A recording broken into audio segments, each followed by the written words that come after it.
welcome everyone.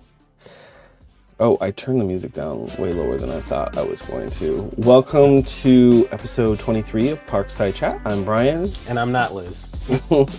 Liz is unfortunately sick, so she's not going to be joining us tonight. She is. She went to, I believe, the clinic today, the walk-in clinic, and unfortunately, I don't know if she got much help or the help that she wanted to get, but she's on the mend and she had a busy work day, so... That didn't help her. Best wishes to Liz. Hopefully she'll be back next week. But we are going to talk Kentucky. That was such a fun trip.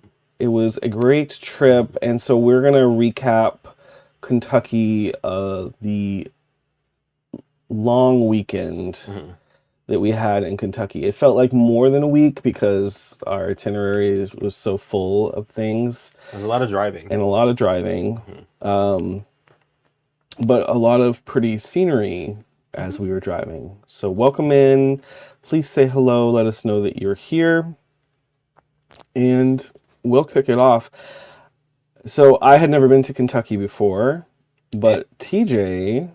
Yeah, that's where I went to school. I graduated from Western Kentucky, so Bowling Green, Kentucky. But we actually weren't that far from it. I looked on the map. Yeah, Kentucky's really not that big of a state, really. So we never went north of Louisville. I think we were always south of Louisville. And so we really didn't get to see that much of Louisville. Just really this kind of Churchill Downs and the a little bit through the campus street that we were on, and then we drove through the University of Louisville campus. So we didn't see too much because we were really the focus was the Bourbon Trail. But in order to get to Louisville from Orlando, we did not have a direct flight, so we had to fly through Charlotte. So we flew through Charlotte on American. And from Charlotte to Louisville. Charlotte to Louisville. On an American Eagle, which is it's their like regional flights. Yeah, it was a very small plane. I was a little nervous because any sort of wind, you'd like feel it. But it was fine. So yeah, it was definitely a small plane, and each of the flights are short. So the flight from here to Charlotte is short, and the flight from Charlotte to Louisville is short as well. Mom's here. Hey, Mom. Hi. Yeah, it was nice that when we took off, you get situated in the air. They would do drink service, and then we're headed right back down. I don't even know why they did drink service. Because by the time they finished picking up everyone's cups, they were getting ready to land. So it's like, okay. Basically, any flight, domestic flight, for us is easy now that we've been to Singapore. It's just really easy. It was only honestly, each flight was a little over an hour. So it felt like nothing. Right. And so we got to Louisville midday, and our first stop was... Churchill Downs, yes. And definitely someplace that I wanted to go. I didn't realize how big it was going to be. It is huge. And they're still doing expansions. Yeah, they're in the midst of, and they don't have many days left. They have less than 50 days now to get everything ready for the Kentucky Derby, the 150th running of the Kentucky Derby. And they are deep into working on adding more space for people to come to the Kentucky Derby. Yeah, not to jump ahead, but as we were going through the tour, there were people walking by with planks and everything, just getting it ready because they're still going through it. So we started off with lunch at the Museum Cafe, and then we watched a video in their museum. We walked through their museum a little bit, and then when you purchase a museum ticket, you also get a complimentary, I say tour lightly because it's more like a show and tell of the track. They walk you out to the track and you get to see the track, and then the tour guide kind of talks you through the entire time that you're walking over to the track. And it's overall a 30-minute experience, so it's cool to see the track, cool to see the twin spires there at, or whatever you want to call them, at Churchill Downs. and you definitely have enough time to get some photos. Mhm. I would have liked to gone under and into kind of Oh, like the the middle of it. middle, so then that way you could have gotten some better pictures. But overall, great.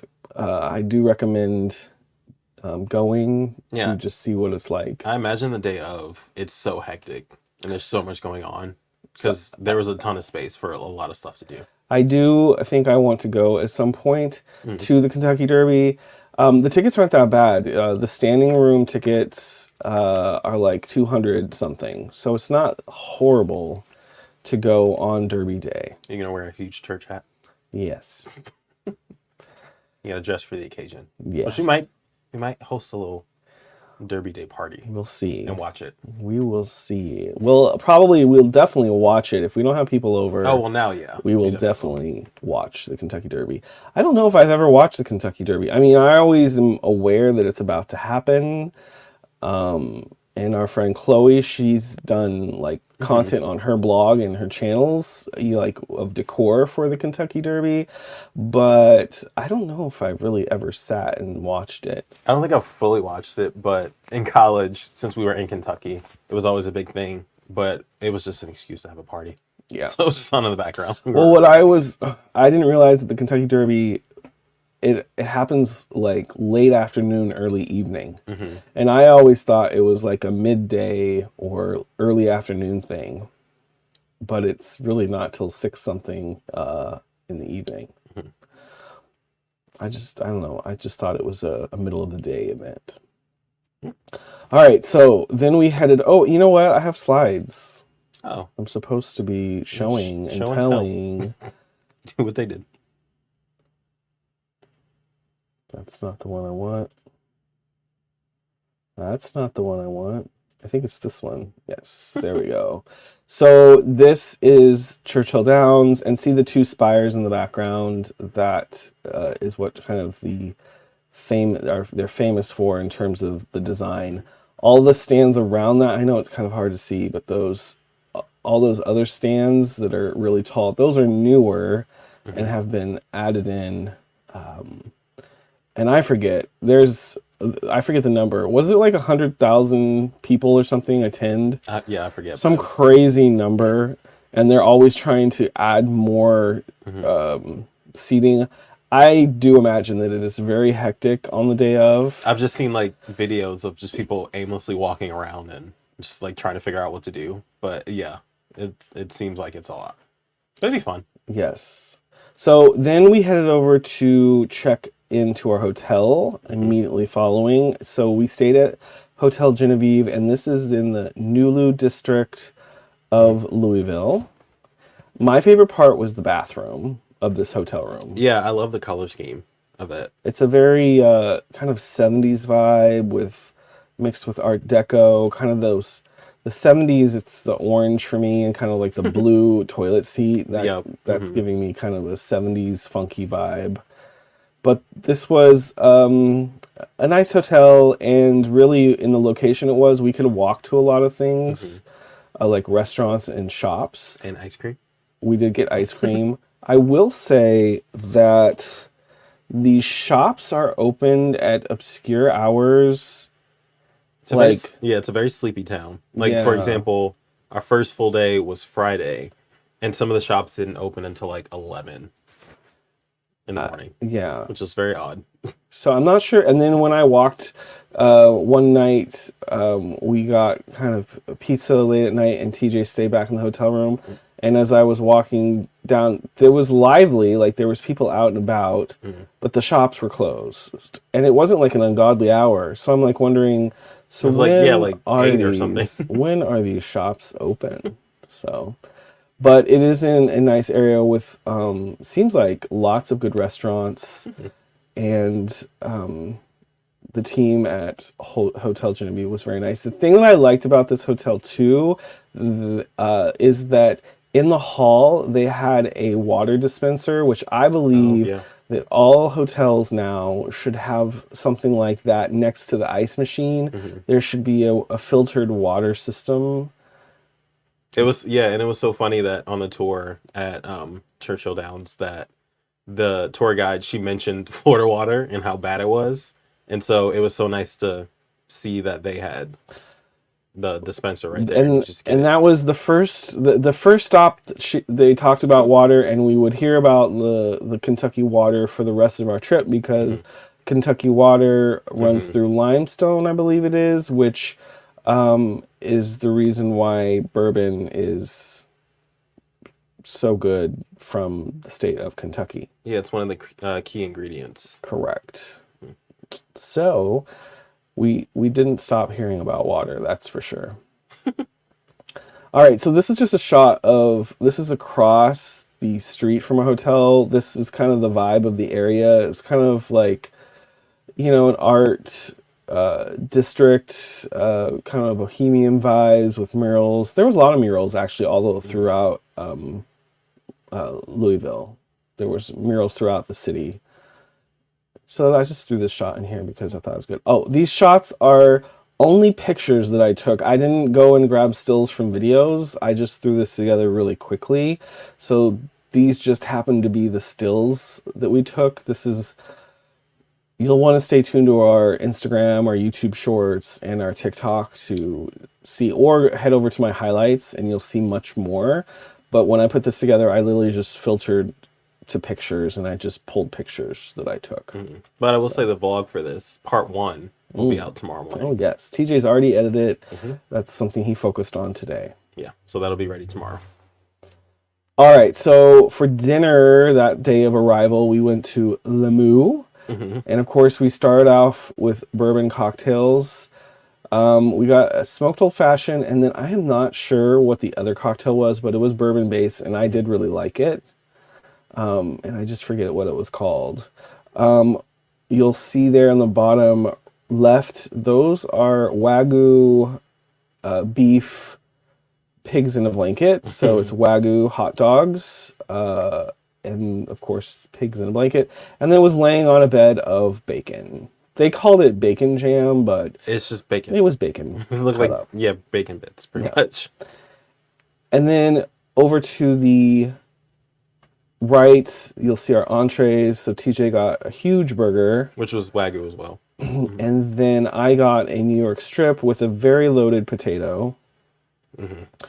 The team here was very friendly. The chef came out, the manager came. They were all very friendly. And most places knew that we were on a media visit, so they were made aware. So they were we got very good hospitality throughout our stay. And I was going to say, even some of the restaurants that didn't know, they were just asking, like, where are we visiting from and stuff like that. It's just that true Southern hospitality that I have missed. And we got a lot of questions about our camera.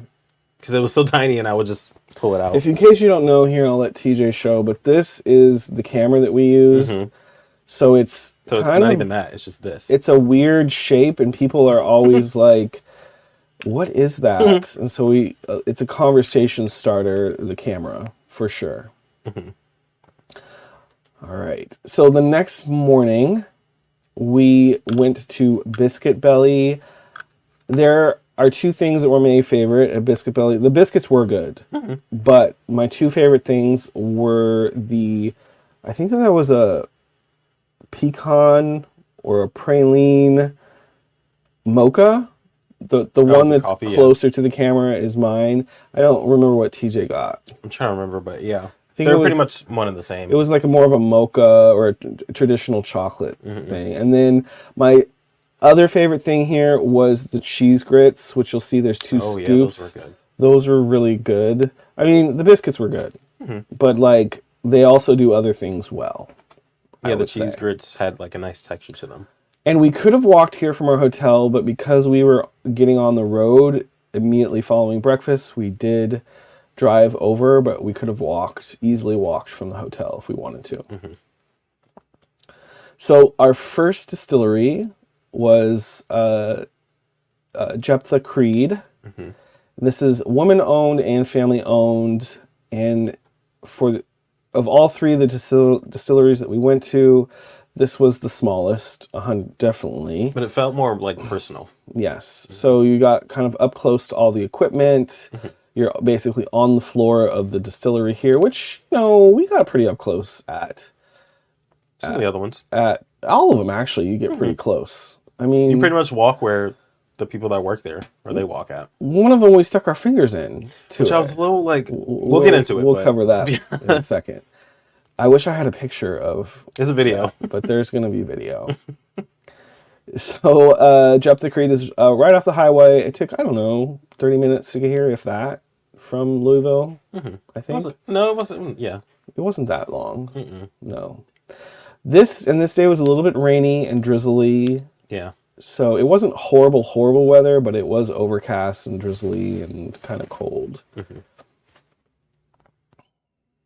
And all the distilleries, they do have full like bars, so it doesn't stop at just the tour. You can hang out there, and Jeptha Creed had food offerings and okay. So I will go back. So the interesting thing about Jeptha Creed is they're using Bloody Butcher corn, which is a red corn. That's the corn that they use. And they also sell, which I want to get some of this. They also sell cornmeal made from the Bloody Butcher corn, and I do want to try that. Yeah. A fun fact about this one too is the Bloody Butcher corn that they use when they first started growing it. All the animals would just come and eat it, and so they created a whole stock of it just to give to them, so that they would just go towards. And they keep that up. So and it's to this day. So, and the animals were gravitated toward it because it has a high amount of protein, like something, I forget, 5 times as much protein as regular corn. And corn doesn't have a lot of protein to begin with, but it's 5 times the regular amount. So the animals are naturally drawn to it. Which made me think of the corn that we eat, because we don't process it like animals do. Yeah. All right, we are moving along. So after Jeptha, we headed to the Little Mount Lavender. I think that's the right. Oh, I have a thing right here. Let me just pull it up. Yeah, that was it.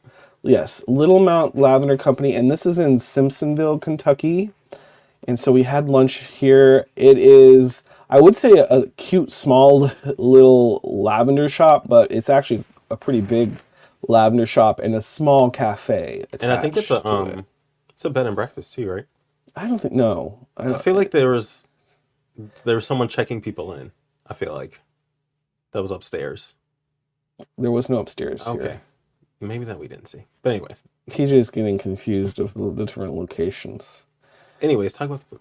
So I really like my salad here. You can see my salad there. It was called the charcuterie salad. It's very colorful. And it was good. And then TJ had the shepherd's pie. And we shared the cream puff that you'll see is strawberry cream puff, which was delicious. It was a lot. And it was huge. We did not finish it. We didn't even finish it, yeah. It might be hard to tell how really big it is, but it was huge.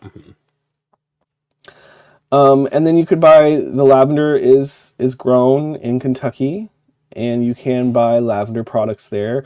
We did not do a lot of buying because we were traveling with just carry-ons, and so it kind of restrains you from buying large amounts of liquid, and we didn't do a lot of buying. Yeah.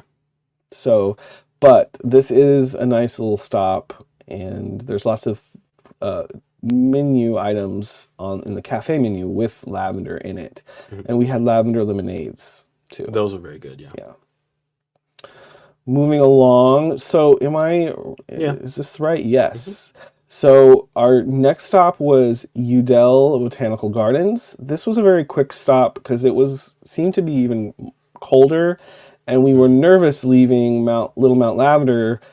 It was still drizzling. It was raining a little bit more. Okay, yeah. Yeah. I'll say that. But by the time we got to Udell, it wasn't raining as much. But it's Yew Dell, Udell.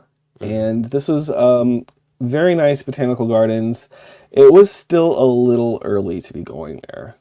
Yeah, if we had went next month. Yes, this is the most blooms.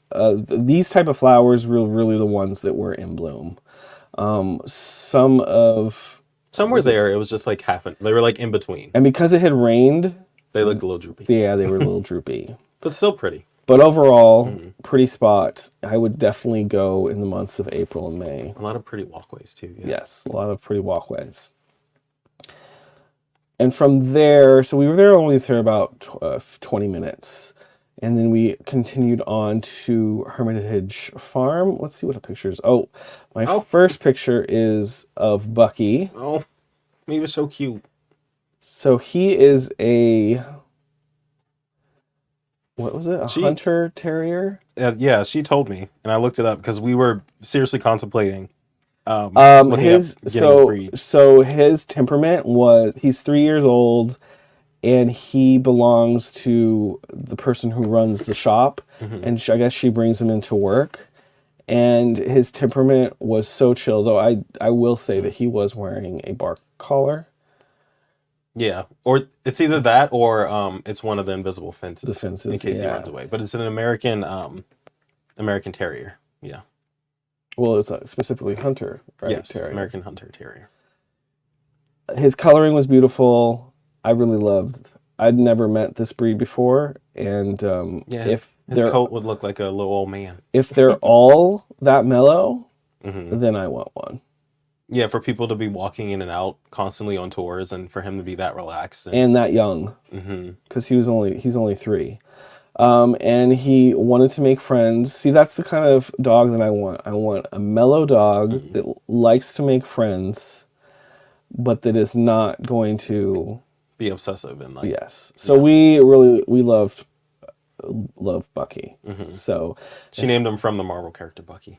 So if anyone knows an American Hunter Terrier breeder, let us know. And I'm going to have to do a little bit more research, because my initial research was that they weren't all this light brown, kind of almost fawn color.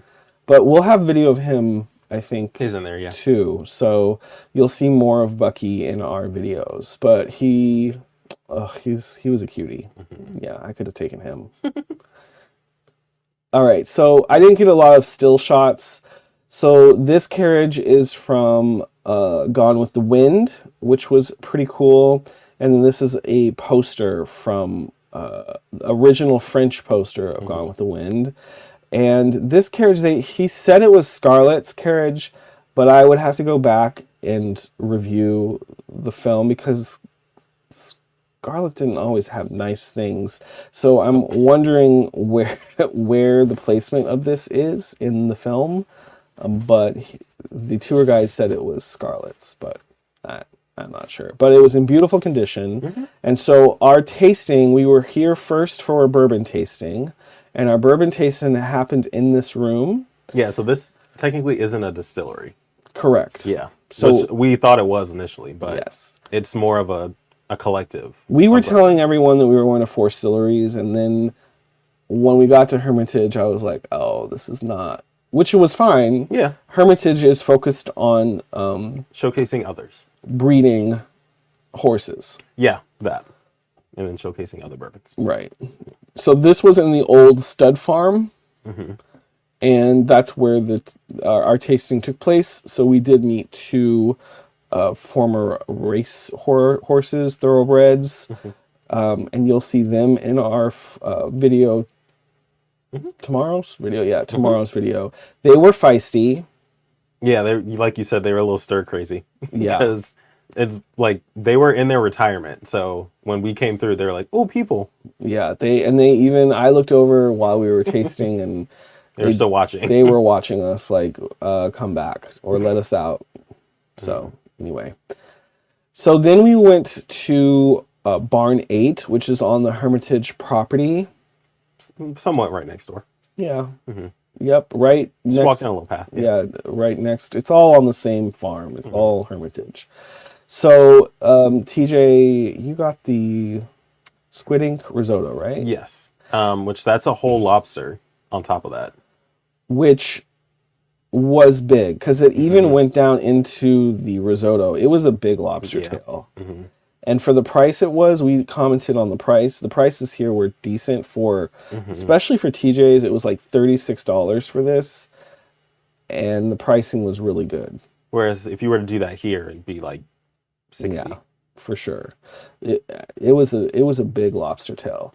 I had the duck, and then they had a really nice breadboard, and I wanted the breadboard because I needed to soak up a little bit of the alcohol. So What type of bread was the one at the very bottom? the focaccia. That was so good. Yeah, the focaccia was good. They had some kind of pickled relish there that you'll see to the right of the butter. Their sourdough was good, and their dinner rolls were good. I mean, they were kind of a standard dinner roll, but the other two were our favorites, especially the focaccia. Very, very good. So the interesting thing about Barn 8 is it is in a barn, and our table was in one of the stables, which was cool. And so basically it made like a private room. Yeah, it was a little more intimate. Yes. So this is the next day. The next day was our tasting was at 9 a.m. Who needs coffee? And I'm trying to think what we did for breakfast. We did... I think we just did something in the hotel. Hotel Genevieve. Yeah. We will say that your to-go breakfast items were not it. Yeah, my breakfast sandwich was burnt. We will call you out. TJ's was burnt, and my croissant was maybe 5 days old. But, it was a little hard. It was hard.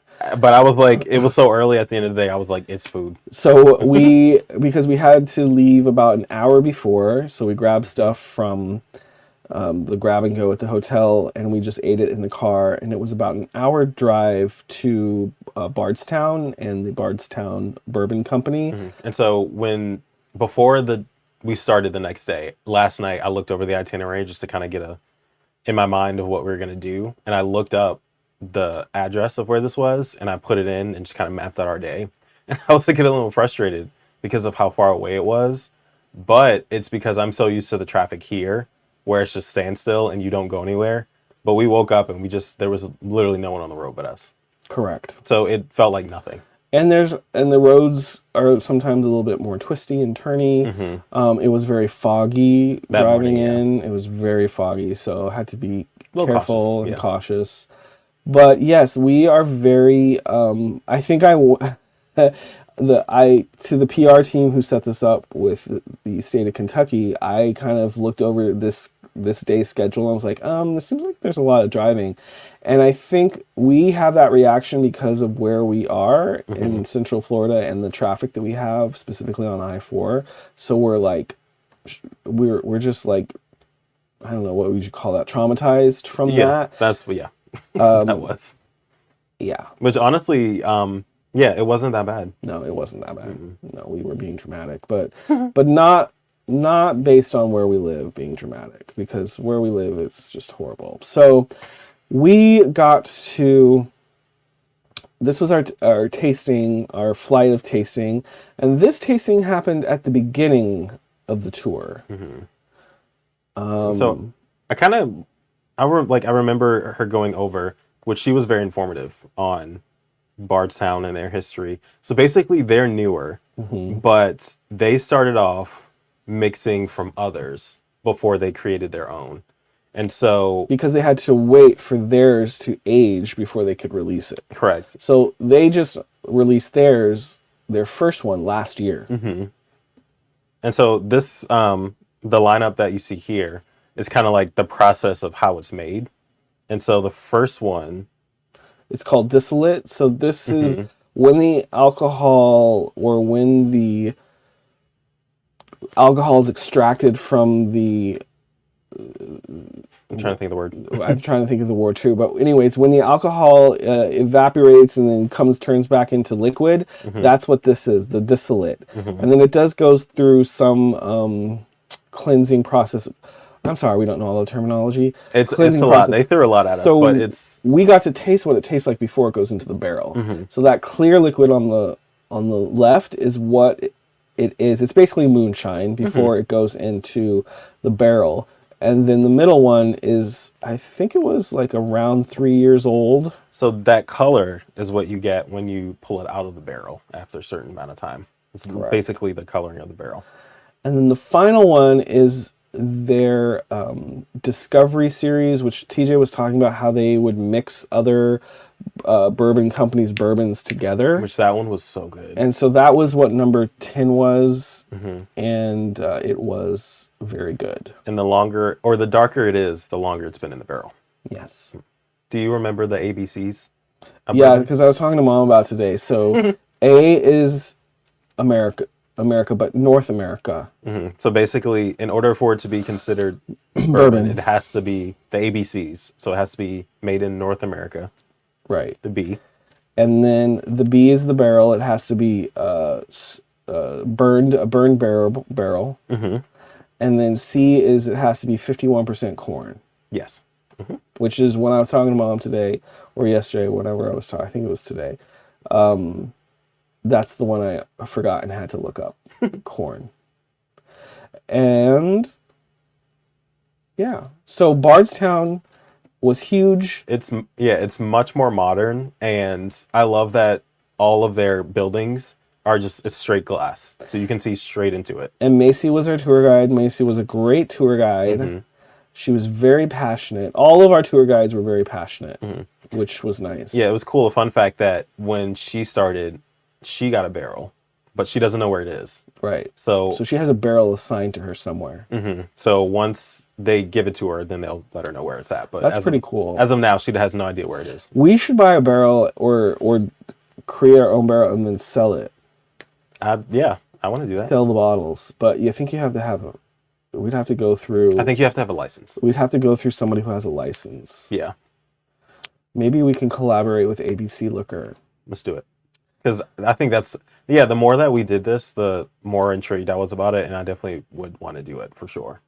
Because I think it's, each time they pull it, it's like you're drinking a little bit of history, which is cool. Yeah. All right, let's move on to the next. Oh, wait, so before, I thought there was one more. Oh, yeah. So for this one of the reasons I loved it is they gave us a tasting glass. So basically, like the one you see there, but just a little smaller. But, so this is, you only get these on the Bourbon Trail. And so they gave us one at the end of the tour, which is pretty cool. And it does have the Bardstown logo on it. All of the tours, none of them were over 25. The prices varied. Oh. And none of them were that expensive. So none of them were crazy expensive. And so it was nice that they gave this souvenir. And then another thing, they're all like coming back to my head. Whenever we would taste them, they said to make sure it goes in this little part right here. And then you sniff from both nostrils because you do have a predominant nostril. And they taught us to, this is actually a heavy duty glass. Now my fingerprints are all over it, but it's okay. They taught you to, when you are first smelling it, to not breathe through your nose when you're smelling it, but breathe through your mouth because you get different notes. Yeah. Oh, it was another thing. What was it? I think it was the second one we went to. What was the one liquor that he said that somebody sniffed it before they tasted it and it tasted like, or smelled like a ham sandwich? They got notes of a sandwich. I forget which brand. But it was, I thought that was so funny. A ham sandwich in a bourbon. He was like, you can literally say anything and they'll be like, sure. So our stop after Bardstown Brewing, or Bourbon Company, excuse me, was downtown Bardstown. So they have a downtown area, and for lunch we stopped at the Old Talbot Tavern, which is very historic. It came about in 1779. I found out later after we left that Abraham Lincoln stayed there. I was just about to say, yeah. And Jesse James shot his gun upstairs, and there are gun holes in the walls upstairs from Jesse James. Yeah, they preserved those, so they're still there. Which is pretty cool. Yeah, you walk upstairs and it's just all showcasing there. I think one of his guns is there. Yes. The holster, so displaying too. So these are some of the things, or these are the things that we tried. So the first one, these pretzels were really good. I don't know if they make those in house. Yeah, it was the pretzel with the cheese beer. But yeah, those pretzels. Those pretzels were crispy on the outside and soft on the inside. Like you see the bubbles of crispiness on the outside. I don't like care for salt on my pretzels, so I took the salt off. But and the beer cheese was pretty good.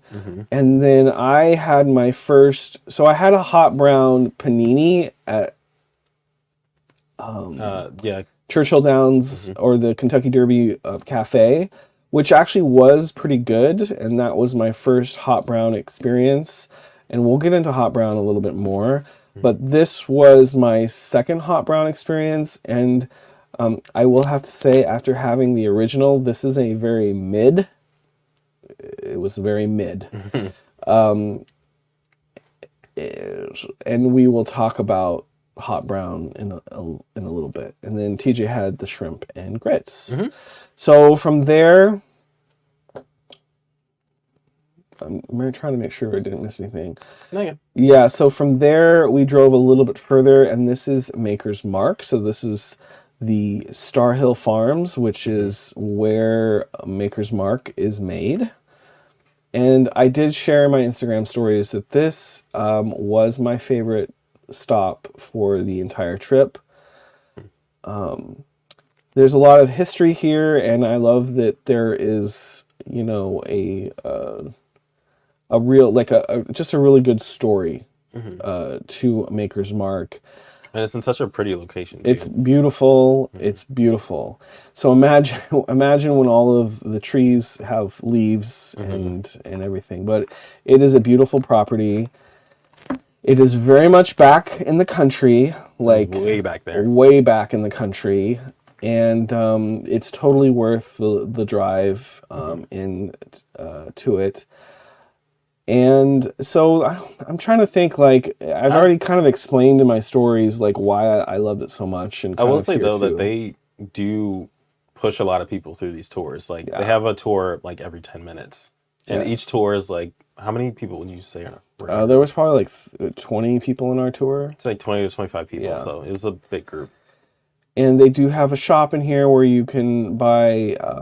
of course, merch, and then they have exclusive bourbons that are only sold at the distillery. And so you can also buy your own bottle and then dip it yourself in the wax. And I really wanted to do it, but again, we were traveling, so we couldn't really pack it. What I will say about this is there is a lot of history.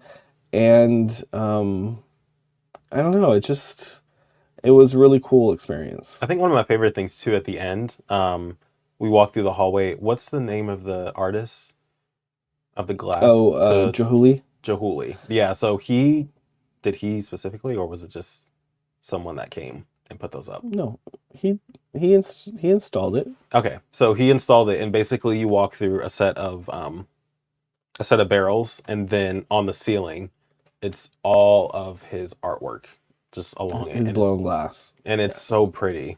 Like the way the light hits it is beautiful. It looks like church-esque. Definitely put Maker's Mark on your list. And then of course the tour finishes with a tasting. We tasted 4. Some of them were pretty ones that I had never tried. One of them was like a... Well, I think I've only ever had the original. Yeah. And so everything beyond the original was new. And then you mentioned like cinnamon ones and... Yeah, they had a lot of different cereal flavors type ones in the gift shop. Yeah. Which we'll just get it online.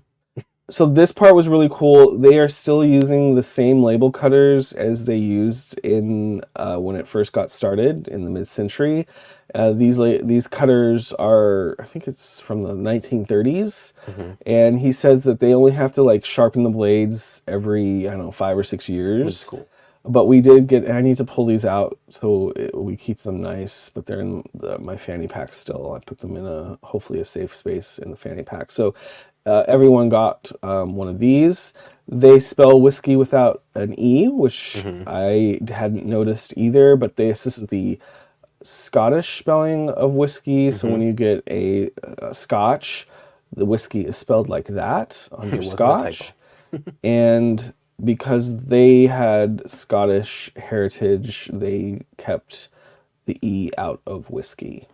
So one thing that I said on my stories is that, you know, as you travel internationally more, you kind of start to think about what is truly North American. And I do think that Maker's Mark, bourbon in general, obviously bourbon is kind of, it is a North American product and has North American heritage, but you start to wonder what is truly American, and I think that Maker's Mark is definitely that. And just in the place that it is, it's very, very American. So, all right. So let's see. After Maker's Mark, we did stop in to Bloomfield, Kentucky. And I don't have pictures. I didn't have any stills of that. So that's why the stills from Bloomfield are not included, because I didn't get any stills. So we stopped in at, I believe it's Nettie's Antiques. And that was a really cool antique shop, almost like a museum. And there were so many rooms. Lots of rooms in that, and all kept so nice, and it was so clean. It was cool. You would walk through one room, and then you would see more go through another, and I'm like, am I supposed to be back here? But it was all there. Like, you just walk through. It's like a little maze. And then across the street, we, on our itinerary, they wanted us to go to Ernie's Tavern in the old Bloomfield Meeting Hall. So we walked across the street from the antique shop, and we did get, I guess, lunch / afternoon snacks / apps. And that was a lot of fun. This is owned by Jerry Bruckheimer, the producer, the film producer, and his wife. And cool experience, lots of memorabilia. Just look out for the videos on that. A lot of like neon signs, and they had bowling and arcades and stuff like that. I could see why the people live there could consider that like a date night place to go, for sure. It's cute. And then from there, we went back to the hotel. We were tired, and so we had dinner in the hotel that evening.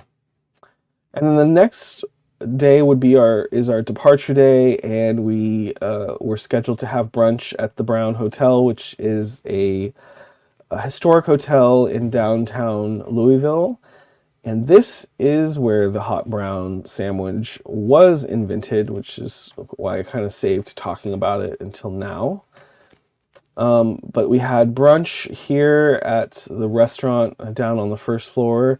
They had a very nice brunch buffet spread, but then you can also order a la carte hot brown, and so we did. They have the option to order the half or the full. We ordered the half, and even the half was a lot. This is the half, which it's, you know, here in this picture, maybe it doesn't seem as big, but it was huge. They said that for the full portion, that they use the same plate. It's just even more full. They just stack vertically. Yeah, I guess. Which I'm like, how? Maybe go out to the edge even more. So what is the hot brown? So the hot brown, I think it was the 30s.